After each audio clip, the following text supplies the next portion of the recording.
Where else but NAPA chassis parts can you find parts like these? Parts that last, and last, and last. Parts that fit as well in the cars you work on as they feel in your hand.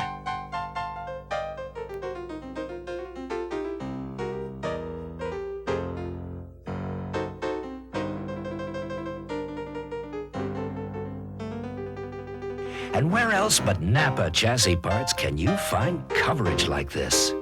Thousands upon thousands of parts for literally hundreds of car models, imports and domestics. For hundreds of light trucks, old and new.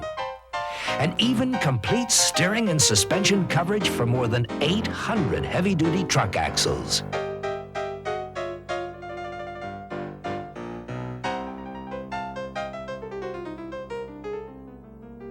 But quite frankly, we're not just in the business of parts. We also back you up with the kind of technical support you need. Through intensive training classes at our research facility in Michigan, and our mobile NAPA chassis parts tech vans that prowl the land, where you get to rub elbows with the people who are working side by side with the world's foremost OE manufacturers. Because at NAPA Chassis Parts, our people are pushing the envelope of high-performance technology on some of the fastest tracks in the world. So the technical advances we perfect here can be found in the parts and components you install here. And as the technology continues to change, we're committed to helping you stay ahead, which is why we're bringing you the training program you're about to see. Because at NAPA Chassis Parts, there's more in the box than just the part.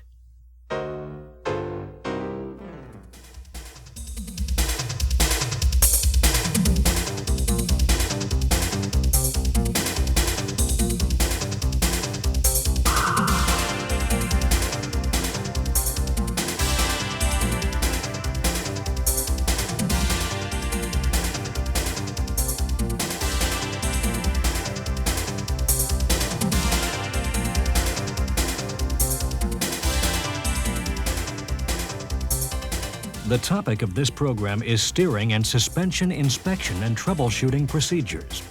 In this program, we'll cover the information you need to know to perform a complete inspection and troubleshooting procedure for steering and suspension systems. The inspection and service that you perform on these systems is critical to safe driving and dependable vehicle operation. With most drivers going to self-service gas stations, the visual inspection that used to occur whenever a vehicle came in for gas is long gone. What you have to concentrate on now is that whenever a vehicle comes in for service, even if it's for an oil change or a tune-up, you should look over the steering and suspension systems to assure that they're in good working order. Doing so will provide two major benefits. First, you're assuring that your customer is driving in a safe and dependable vehicle. Second, you're opening up more potential service profits. Let's face it, the more work you do, the more money you make. And the more satisfied your customers are, the more business you get. Now in this program, we're going to take a general look at inspection and troubleshooting. Then we'll get specific to vehicle types. We've selected three popular vehicles to examine. They are a front-wheel drive import, in this case a Honda Civic, a rear-wheel drive domestic automobile, which is a Ford Crown Victoria, and a domestic four-wheel drive where we're featuring a GMC pickup.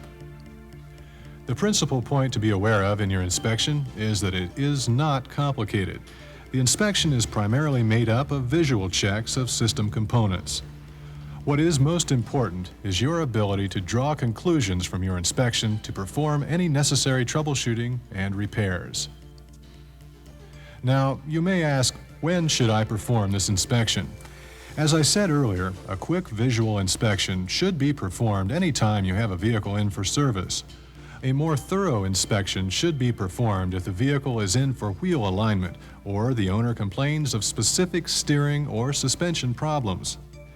Abnormalities or malfunctions will affect wheel alignment, so you'll have to make your inspection and any required repairs before an alignment is performed. Now, before we get too far along, let's review some basic alignment terms that you should be familiar with. Specifically, camber, caster, and toe. Camber refers to the vertical position of the tire in relation to the vehicle. Positioning the top of the tire away from the vehicle indicates positive camber. Positioning the tire with the top toward the vehicle is negative camber.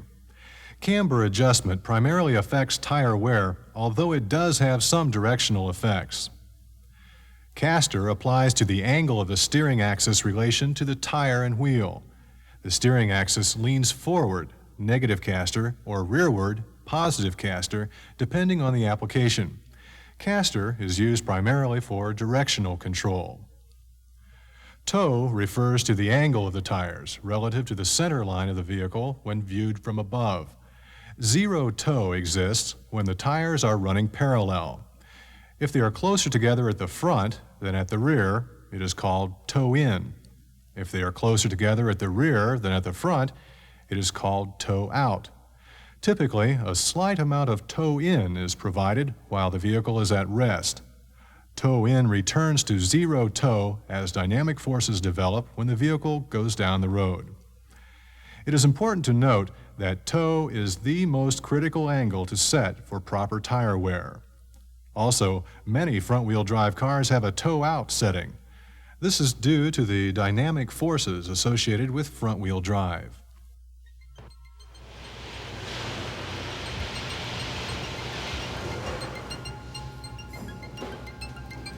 Now let's talk about how to perform basic inspection and troubleshooting. This is a general look and applies to all vehicles. What I want you to note is the method that's used. I like to start at the outside of the vehicle and move inward, beginning with the tires.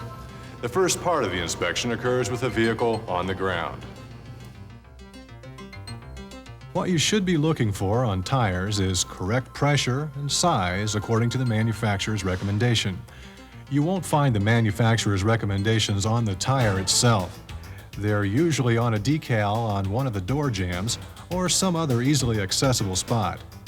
On the decal, you'll find recommended tire sizes along with the proper tire pressure. The pressure usually found on the tire sidewall is a maximum pressure and is probably not the same as the manufacturer's recommendation for best ride and performance. Remember too, tire pressure should be checked cold. Tires that are warm from driving cannot be accurately checked for pressure. Tire size is also very important. All the tires should be the same size and load rating, and should be a size recommended for the vehicle. Tire sizes between the front and rear don't necessarily have to match on two-wheel drive vehicles, especially trucks and some high-performance vehicles, but it's absolutely essential that tires are the same size side to side. Also, the tires on four-wheel and all-wheel drive vehicles must be the same size all the way around, otherwise severe drivability and driveline problems will occur. Once you've checked tire pressure and size, you should look over the condition of the tires. First, how much tread is there? If the tread wear indicators are showing, it means there is excessive wear and less than 1/8 inch of tread left on the tire. Tires in this condition should be replaced. Second, check the condition of the tread to see if there's any unusual tread pattern that would indicate an alignment or suspension problem. Here are some examples. Tire worn on the outside edges has been run underinflated. You might want to check it for a leak. A tire with just the center worn down has been overinflated. If a tire is worn on only one side, it's a pretty good indication of an improper camber or toe adjustment. A bad toe adjustment can also cause a feathering or sawtooth condition on the tire. This condition is caused by the tire skidding during its regular revolution. It can also occur if the vehicle is subjected to frequent high-speed cornering. This is something you'd have to feel to detect, since the tire may look perfectly good, as this one does. Now, bald spots or a scalloped effect on the tread can indicate problems like an unbalanced tire or wheel, a tire defect, or possibly worn suspension components. Another condition to be aware of is diagonal wipe. This condition can occur on the rear wheels of front-wheel drive cars and is caused by the tires not being parallel to the road. After checking the tires, take a look at the vehicle to see if there's a noticeable side-to-side lean. A measurement can be made from the floor to the wheel well lip through the center of each wheel to see if a lean condition is present. Remember, loads placed in the vehicle may affect this measurement, so make sure no undue weight is placed in the vehicle. In cases where permanent equipment or luggage makes a significant change in curb height, you should make every effort to correct the curb height through the use of heavy-duty shocks, variable rate coil springs, or other methods. But toe adjustment should be made with the additional equipment in place. To help you in making ride height measurements, NAPA Chassis Parts has a ride height specification manual available that applies to most cars and light trucks. This manual provides you with instructions for the points to make measurements along with vehicle specifications.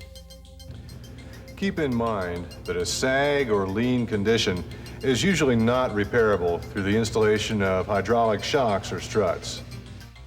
This condition should be repaired by replacing springs or adding shims or spacers as recommended by NAPA Chassis Parts or the manufacturer. Remember, springs should always be replaced in pairs.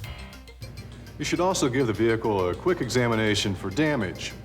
Look for damage to wheels that could indicate a hard blow. Also, look at the body for dings and dents, or evidence of sheet metal repair that could indicate the vehicle has been in an accident. Remember, collision damage or a bad repair job can change suspension geometry and cause alignment and handling problems. Another thing to look for is a trailer hitch. This could be evidence of unusually heavy loads that may be affecting the vehicle. After making these checks, the vehicle should be raised to continue the inspection. But first, let's review what we've covered so far. Here are a few questions for you. Number 1. Typically, what does the tire pressure specification on a tire sidewall indicate? A. Proper tire pressure for the vehicle. B. Maximum tire pressure. C. Minimum tire pressure. D. Recommended tire pressure when warm. B. Maximum tire pressure. Number 2. What is the primary purpose of caster? A. Directional control. B. Reduce tire wear. C. Improve high-speed control. D. Compensate for dynamic road forces. A. Directional control. Number 3. What is the cause of a tire worn in the center of the tread? A. Underinflation. B. Improper camber. C. High-speed cornering. D. Overinflation. D. Overinflation. Let's go through a general under-vehicle inspection. Start by checking the wheel bearings. To do this, grab the tire at the top and bottom and give it a good shake. If it moves excessively, say more than 2 or 3/100ths of an inch, there could be a loose or bad bearing. If there is an indication of a wheel bearing problem, be sure to check all 4 bearings and replace any that are bad. The next check is for ball joints. These are joints on which the wheel pivots. To make this check, the ball joints must be unloaded. Rock the wheel up and down while looking for ball joint movement. In most cases, movement greater than 1/32 of an inch of the upper or lower ball joint indicates excessive wear and the ball joint should be replaced. Also, keep in mind that ball joints are usually replaced in pairs. Not all vehicles have ball joints. You'll find some trucks equipped with kingpins. Kingpins function as the pivot for the steering knuckle and are supported by bushings. Check for kingpin bushing wear by attempting to move the tire and wheel assembly in the same manner used to check ball joints. If there is excessive play, the kingpin and bushings must be replaced. Note that worn ball joints or kingpins can cause a number of handling and steering problems and should be checked carefully if the vehicle owner gives you any reason to suspect a problem. This especially applies to older or high mileage vehicles. Another check that can be made at the tires is a steering mechanism check. Here you move the wheels in and out and watch for movement at the steering pivot points. If there is movement, it will be necessary to replace the loose components. Also, you should check all the steering components individually by trying to move them. Check the tie rod ends for looseness or damage. Check the center link for looseness or damage along with the idler arm and the pitman arm if equipped. If looseness or damage is present on any of these components, they should be replaced. Once you've checked over the steering linkage, take a look at the steering gear. It should be mounted firmly with all fasteners in good condition. Check seals and boots for rips, cuts, or leaks, and correct them as necessary. After checking the steering, turn your attention to suspension system components. You should be looking for signs of wear and damage. Look at the shock absorbers or struts and note any looseness to the mounting, damage, or any sign of leakage on the barrel. If a leak is present, the shock must be replaced. A point that you should note about shock absorbers in any application is that a slight amount of oil seepage is normal. This seepage may draw dust and give the appearance of a leak, but is not an indication of a malfunction. A leak will appear as a very wet oil spot on the shock. You should also inspect the suspension bushings. Look for cracks or dry rotting of the bushing or conditions where the rubber is crushed out of the housing. Keep in mind that bushings are the key to a smooth, safe ride, especially in today's smaller cars, so if there is wear or damage, replace the bushings. During replacement, you may find it advantageous to use synthetic bushings, which are impervious to oil and resist ozone damage. NAPA chassis offers a large selection of high-quality Sanoprene bushings to meet this need. You should check the springs for cracks, breakage, and correct mounting. On coil springs, look for conditions of coil binding, and on leaf springs, check the center pin alignment. Also, be sure to check the rear suspension, too. Take a look at shocks, springs, control arms, sway bars, and other components. Problems at the rear of the vehicle can affect overall handling and must be corrected before performing any alignment. You know, there's another factor that can play a major role in inspecting and troubleshooting steering problems, and that's dragging brakes. Now, to check dragging brakes on driven wheels, simply give the wheel a spin. It should spin freely and not slow down abruptly. To check for dragging brakes on drive wheels, put the transmission in neutral and have a second person apply a very light pressure to the brake pedal. Then spin the wheel to feel the amount of drag and observe how quickly the tire stops. Now release the brake and again spin the wheel with the same force, noting the difference. If the brakes are not dragging, the tire should turn easier and spin longer before it stops. Okay, so far we've discussed general inspection and troubleshooting methods that are performed in the shop. That's not the whole story, though. You should also include a test drive in your inspection. The best thing about a road test is that you can verify the problem. After you've performed the required service, you can road test again to verify the repair. This is absolutely essential to having a satisfied customer. Choosing where you make your road test is one of your most important decisions.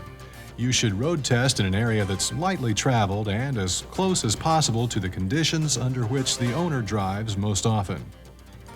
During your test, there are several things to look for. Let's take a look at them. The first is pull.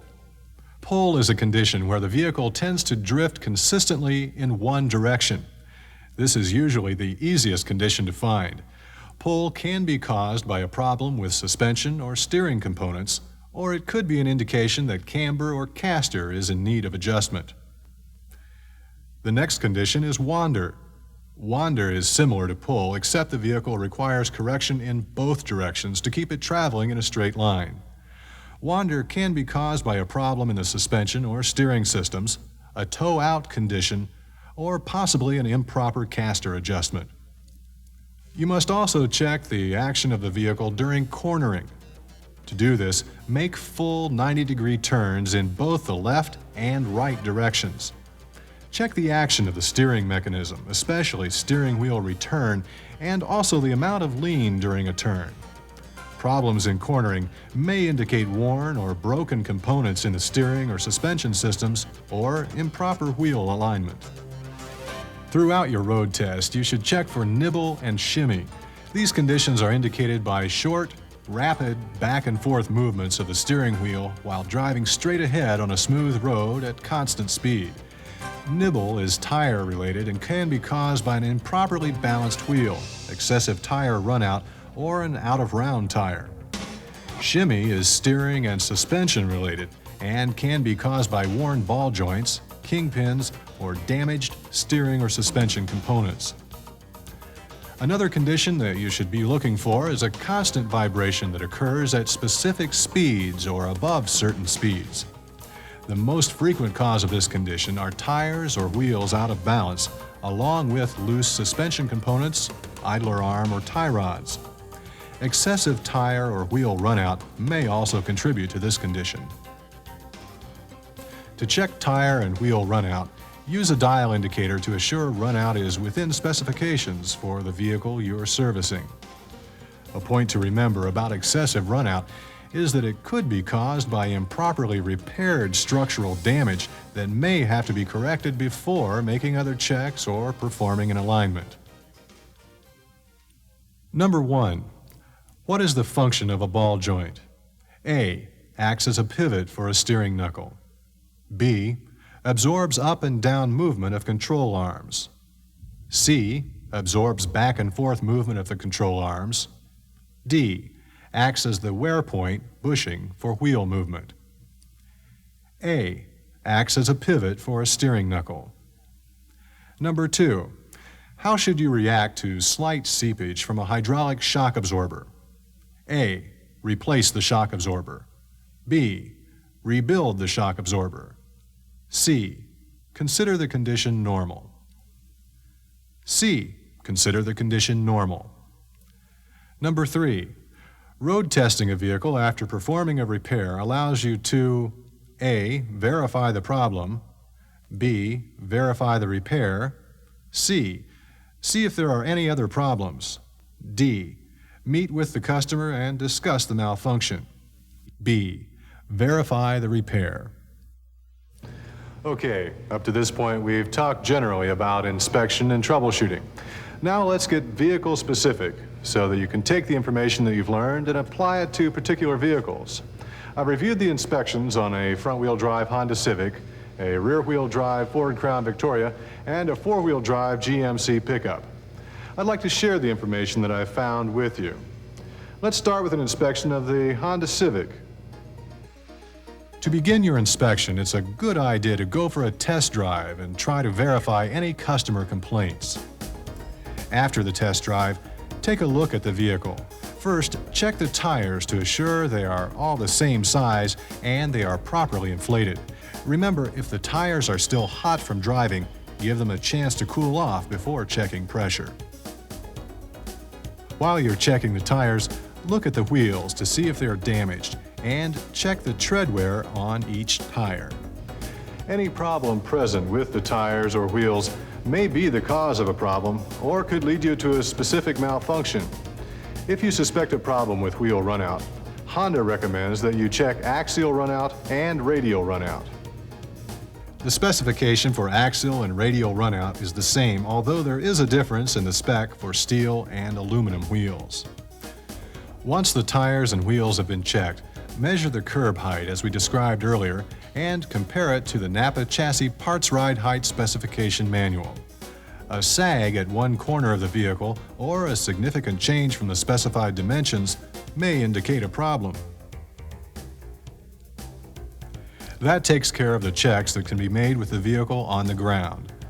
Now it's time to lift it and make the rest of the inspection. With the vehicle in the air, move the wheel in the ways we described earlier to check ball joints, steering mechanism, and wheel bearings.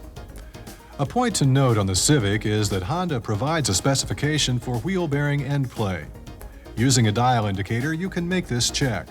The specification is 0.05 millimeters. Moving inward, let's take a look at the steering and suspension components. The function and appearance of these systems, especially the suspension, is quite different than other vehicles, domestic or imported. The suspension system is sometimes called the wishbone design because of the appearance of the fork assembly, which attaches the damper assembly to the lower arm. What you need to understand about this system is that it is not a McPherson strut. In the Civic, the weight is supported by the steering knuckle, not the strut.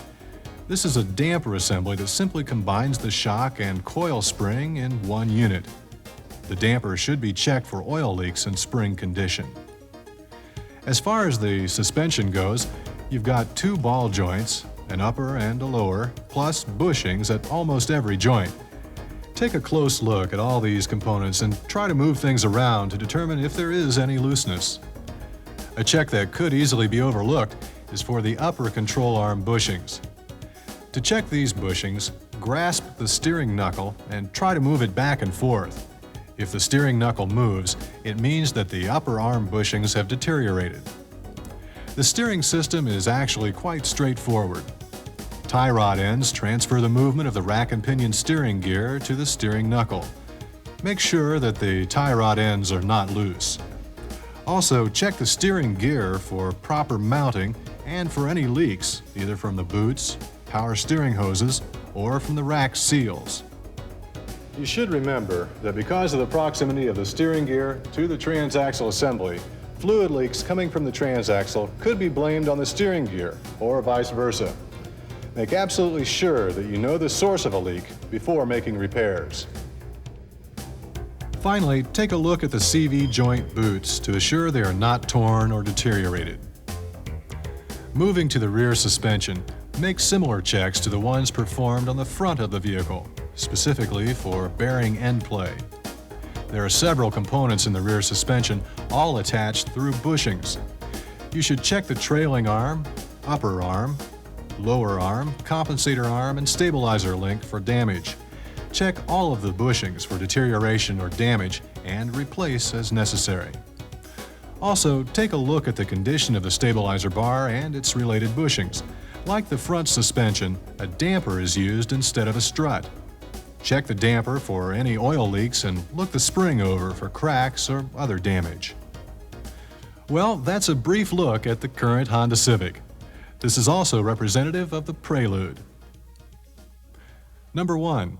What tool should be used to check wheel bearing end play on a Honda Civic? A. Vernier caliper. B. Machinist's scale. C. Dial indicator. D. Tape measure. C. Dial indicator. Number 2. On the Honda Civic, what component supports the weight of the vehicle at the front? A. Strut assembly. B. Control arm. C. Spring. D. Steering knuckle. D. Steering knuckle. Number 3. What component should be checked for leakage if fluid appears on the Civic's steering gear? A. Engine oil pan. B. Transaxle. C. CV joint. D. Wheel bearings. B. Transaxle. Now let's move to another type of vehicle, a domestic rear-wheel drive, specifically the Ford Crown Victoria. This system is quite representative of large American-built cars. The initial checks of tire pressure, tire size, tread, and wheel condition all apply to the Crown Victoria. You should also check the curb height at each corner of the vehicle to assure it complies with the NAPA Chassis Parts Ride Height Specification Manual. A point that you should note about the Crown Victoria and some other Ford and Lincoln Mercury rear-wheel drive models is that the lower ball joints should be checked prior to lifting the vehicle or with the tire in the normal driving position. To do this, wipe the grease and dirt away from the grease fitting and checking surface. The checking surface is the round boss that the grease fitting screws into. If the checking surface extends out from the ball joint cover, the joint is okay. If it is worn below the inside of the cover, the lower arm assembly must be replaced. NAPA Chassis Parts offers an improved design wear indicator ball joint. Our indicator is separate from the grease fitting and utilizes a pin that can be felt. When the ball joint is worn, the pin recedes into the ball joint housing. The use of a NAPA ball joint makes inspection quicker and easier. With the vehicle raised, make the wheel bearing check. There are 2 points that you should keep in mind about loose wheel bearings. First, on the 1991 and prior Crown Victoria models, wheel bearings should be retightened according to procedures contained in the Ford Shop Manual and other popular maintenance manuals. Worn or damaged bearings should be replaced. Second, on 1992 and later models, the hub and bearings are integral. Any noticeable bearing play can only be corrected by hub and bearing replacement. Wheel bearings cannot be retorqued. Once you've assured that the wheel bearings are tight, check the upper ball joint. With the lower control arm on a jack stand, have an assistant grasp the lower edge of the tire and move the wheel in and out. While the wheel is being moved, observe the upper end of the spindle and the upper control arm. Any movement between the upper end of the spindle and the upper control arm indicates excessive ball joint wear and requires the installation of a new ball joint. Make sure the springs are in good condition and that there is no oil leakage from the shock absorbers. Moving inward, check the condition of the upper and lower control arm bushings along with the steering-related components. All components should be tight and firm when grasped. Also, don't forget the stabilizer bar and bushings. Look for any deterioration of the rubber or looseness of the mounting. Check the steering gear for a firm mounting on the frame and for any leaks from hoses or related seals. Note that the steering gear in this application is a recirculating ball type instead of the rack and pinion which we saw on the Honda Civic. After completing your inspection of the front, take a look at the rear suspension components. In the case of the Crown Victoria, there are 3 major types of components. They are the suspension arms, air springs, and the shock absorbers. During your inspection, check the suspension arms for any damage or looseness and also for bushing wear. Check the springs for damage and finally, make sure the shocks are not leaking and the rubber grommets are in good condition. If the vehicle is equipped with a stabilizer bar, make sure that any bushings associated with it are in good condition and that it's tightly mounted. Number 1. What best describes the checking surface on Crown Victoria ball joints? A. Round boss. B. Scored boss on upper part of ball joint. C. Checking surface is the grease fitting. D. Checking surface is on the opposite side of the ball joint from the grease fitting. A. Round boss. Number 2. Which year Crown Victoria does not have adjustable front wheel bearings? A. 1989, B. 1990, C. 1991, D. 1992. D. 1992. The final vehicle that we'll be inspecting in this program is a 4-wheel drive K-Series GMC pickup. Begin your inspection in the same manner as on the other vehicles, which is to check the tires for proper size, inflation pressure, and tread wear. Next, measure the height at the 4 corners of the vehicle to assure that there is no side-to-side sag. Also, check the distance between the center line of the lower control arm mount and the lower corner of the steering knuckle. This height must meet specifications prior to adjusting caster, so it is a check that you should make if you're going to do an alignment. The distance is controlled through torsion bar adjustment. The actual inspection of the K-Series is quite detailed and requires care. Once the vehicle is lifted, check the front wheel bearings. There should not be any back and forth movement of the tire. If there is, it means that the wheel bearing and hub must be replaced.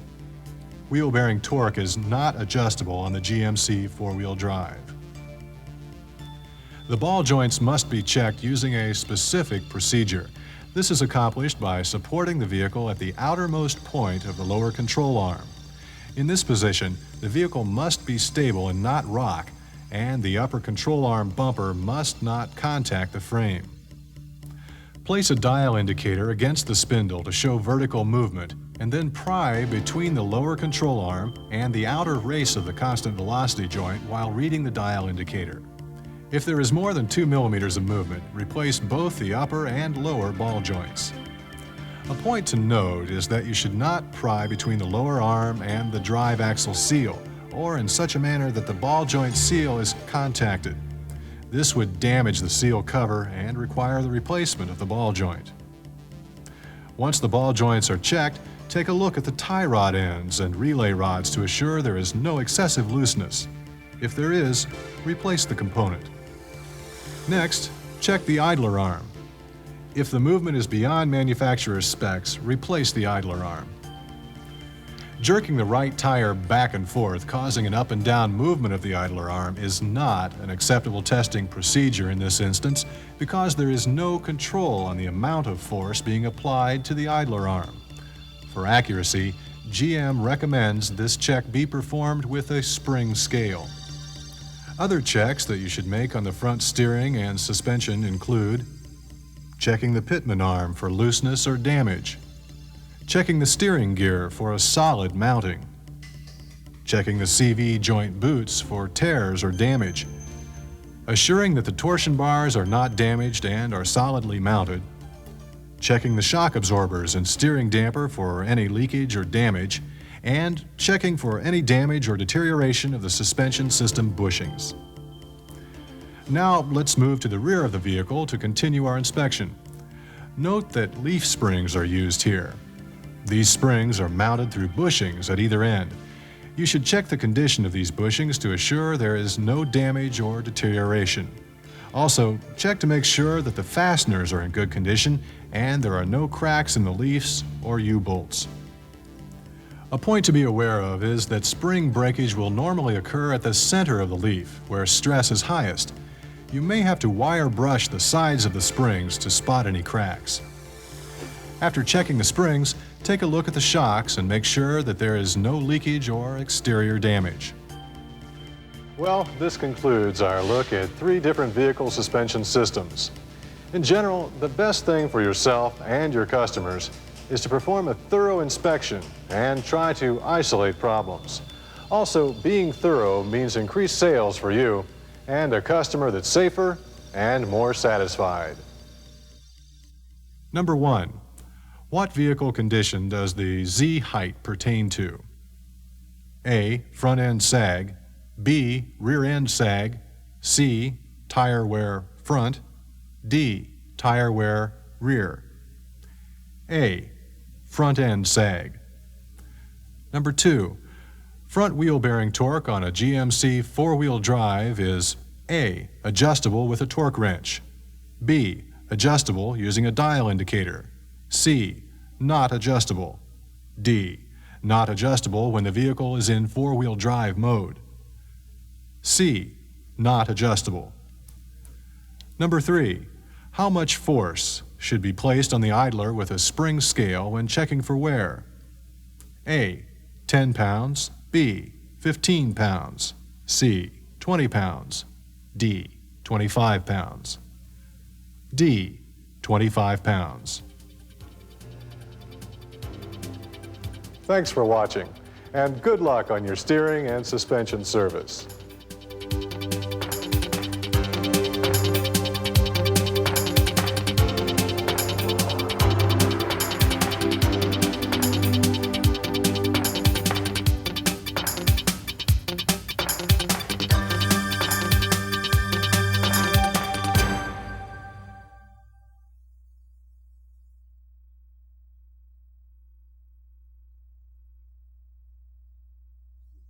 It's been almost a year and a half in the making. Every detail has been checked and rechecked. and then checked again. And now, it's here. The PowerTech series.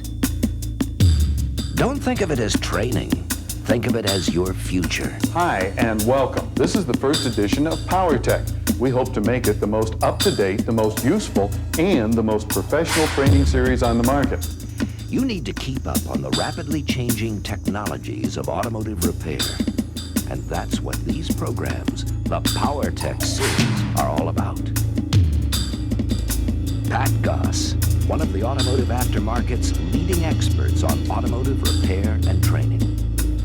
He's been the repair specialist on TV's Motor Week program for close to 10 years. He's served as technical advisor to dealer associations for manufacturers around the world, including GM, Ford, Chrysler, Volkswagen, and British Leyland.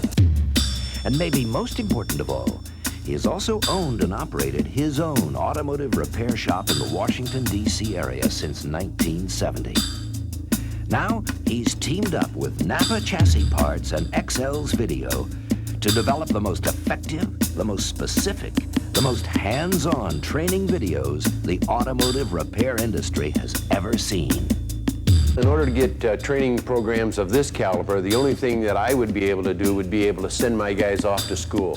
And if I send them off to school, they can't work all day and then go to school at night because they're exhausted. You know, they'd like to come home and eat supper and have a little bit of family time. So the only other thing would be an expensive one-week training somewhere, and the average shop can neither afford the time nor can he afford the amount of that school that it costs. So with the flexibility of being able to train when we want to train is the most important thing for us. Take advantage of the most intensive and complete automotive repair training tools ever. Call 1-800-POWER-XL right now to order your PowerTech video. The price? Just $39.95 for one PowerTech program. Mastering the four-wheel alignment, four-wheel steering diagnostics and repair, or inside all-wheel drive, the systems and technology. Or save almost $30 by buying all three for just $89.95. That's right, you can get all three of these amazing programs complete with tech sheets for just $89.95, or less than $30 per program. Chances are you'll pay for all three with the first repair you make. So have your credit card handy and call 1-800-POWER-XL. Or call your nearest NAPA store and ask about the remarkable new PowerTech series training system. And remember, every day that goes by is a day you could be missing out on the kinds of repairs your customers count on you to make. Call 1-800-POWER-XL today, or call your nearest NAPA store and turn on the power of PowerTech training. I can assure you that I'm going to be one of those guys that are bugging you guys for these PowerTech tapes, because I'd like to put those in my library so that I can keep my guys training.